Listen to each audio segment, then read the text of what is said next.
नमस्कार, स्वागत है आपका बोलता हिंदुस्तान पर। मैं हूं आपके साथ निकिता मिश्रा। आज हम बात कर रहे हैं एक ऐसे मामले की जिसने सिर्फ राजनीति ही नहीं बल्कि न्यायपालिका की निष्पक्षता पर भी सवाल खड़े कर दिए हैं। यह मामला जुड़ा है कथित दिल्ली शराब नीति केस से, जिसकी सुनवाई कर रही है जज स्वर्णकांता शर्मा। और इस केस में सबसे बड़ा नाम है दिल्ली के पूर्व मुख्यमंत्री अरविंद केजरीवाल का।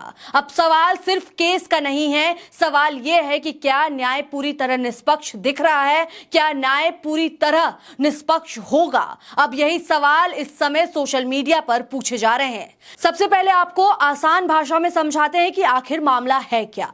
दिल्ली शराब नीति से जुड़े केस में कुल 23 आरोपियों को निचली अदालत से राहत मिल गई थी, लेकिन जांच एजेंसी ने इस फैसले को चुनौती दी और मामला पहुंच गया दिल्ली हाई कोर्ट।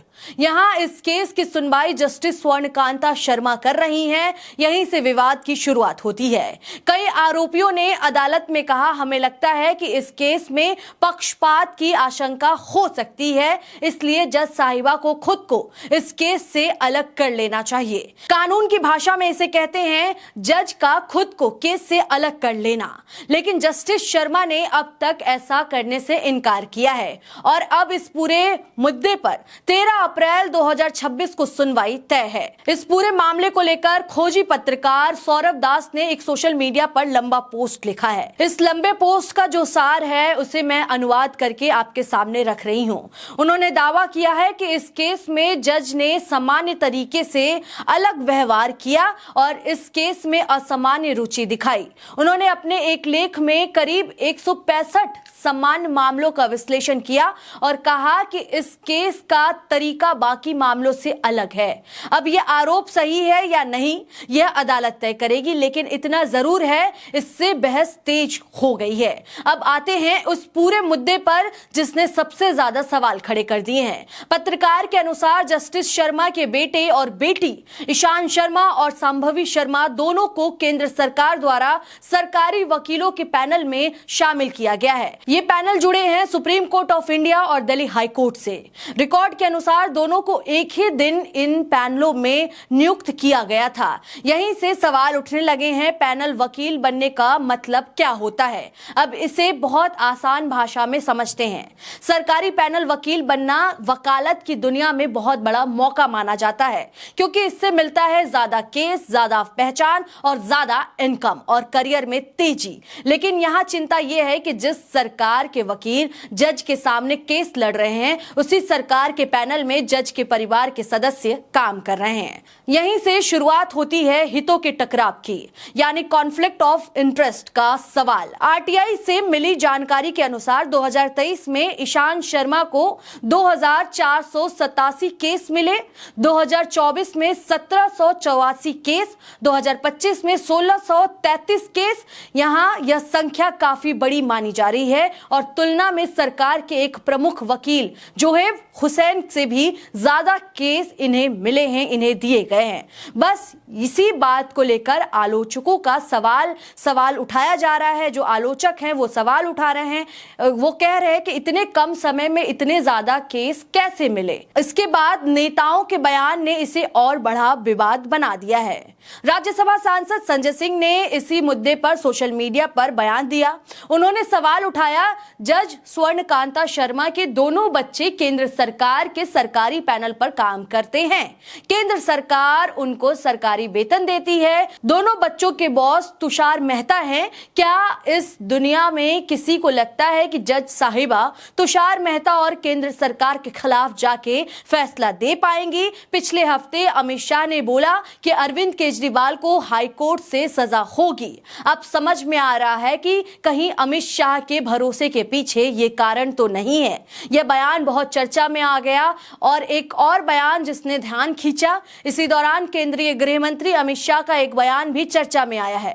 उन्होंने कहा था कि अरविंद केजरीवाल को हाई कोर्ट से सजा होगी। अब विपक्ष ने सवाल उठाया, क्या यह सिर्फ अनुमान था या किसी अंदरूनी भरोसे की वजह? इसी के साथ आम आदमी पार्टी के और भी नेताओं ने इस पूरे मामले पर सवाल उठाए हैं। आम आदमी पार्टी के नेता सौरभ भारद्वाज ने इस पूरे मुद्दे पर सवाल उठाते हुए कहा कि जस्टिस स्वर्णकांता शर्मा के बेटे ईशान शर्मा और बेटी सांभवी शर्मा दोनों को सितंबर और नवंबर 2025 में केंद्र सरकार के पैनल वकील, दिल्ली हाई कोर्ट और सुप्रीम कोर्ट के तौर पर पैनल में शामिल किया गया था। वहीं केंद्र सरकार सीबीआई के जरिए, जिसका प्रतिनिधित्व केंद्र सरकार के solicitor general advocate Tushar Mehta कर रहे हैं, अब अरविंद केजरीवाल और आपके अन्य नेताओं के खिलाफ जस्टिस स्वर्णकांता शर्मा के सामने पेश हो रही है। तो इस तरह जस्टिस स्वर्णकांता शर्मा के बच्चों का career solicitor general Tushar Mehta और केंद्र सरकार के हाथों में है। वहीं जस्टिस कांता शर्मा आरएसएस की एडवोकेट्स विंग द्वारा आयोजित कार्यक्रमों में भी शामिल होती हैं। सौरभ भारद्वाज ने सवाल उठाते हुए ये भी कहा कि क्या वही जज बीजेपी के केंद्र सरकार के पक्ष में पक्षपाती नहीं होंगी, जिसने उनके बच्चों को पैनल में शामिल किया है। यही सवाल अब बहस का केंद्र बन गया है। कानून क्या कहता है? कानून में एक बहुत महत्वपूर्ण सिद्धांत है, न्याय सिर्फ होना ही नहीं चाहिए बल्कि दिखना भी चाहिए। यानी अगर लोगों को यह शक हो जाए कि न्याय निष्पक्ष नहीं है तो अदालत की विश्वसनीयता प्रभावित हो सकती है। इसलिए कई बार जज खुद को केस से अलग कर लेते हैं या अलग हो जाते हैं ताकि किसी तरह का संदेह ना रहे। फिलहाल असली सवाल यही है कि ध्यान देने वाली बात यह है कि यह मामला इस बारे में नहीं है कि जज गलत है या सही है। फिलहाल असली सवाल क्या है? ध्यान देने वाली बात यह है कि यह मामला इस बारे में नहीं है कि जज गलत है या नहीं।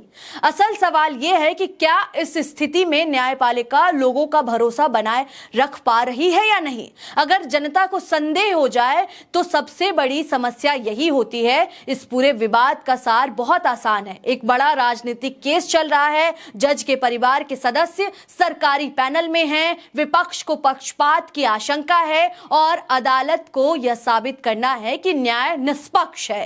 अब फैसला अदालत करेगी, लेकिन जनता के मन में एक ही सवाल घूम रहा है, क्या इस केस में न्याय सिर्फ होगा या न्याय होते हुए दिखाई भी देगा। फिलहाल इस रिपोर्ट में इतना ही है। आपको क्या लगता है इस पूरे रिपोर्ट पर? आप क्या सोचते हैं? जिस तरह से आम आदमी पार्टी के तमाम नेता सवाल उठा रहे हैं, आपको क्या लगता है, क्या उनका सवाल उठाना सही है या गलत है? अपनी राय हमें कमेंट्स के जरिए जरूर बताएं। तब तक के लिए देखते रहें बोलता हिंदुस्तान। शुक्रिया।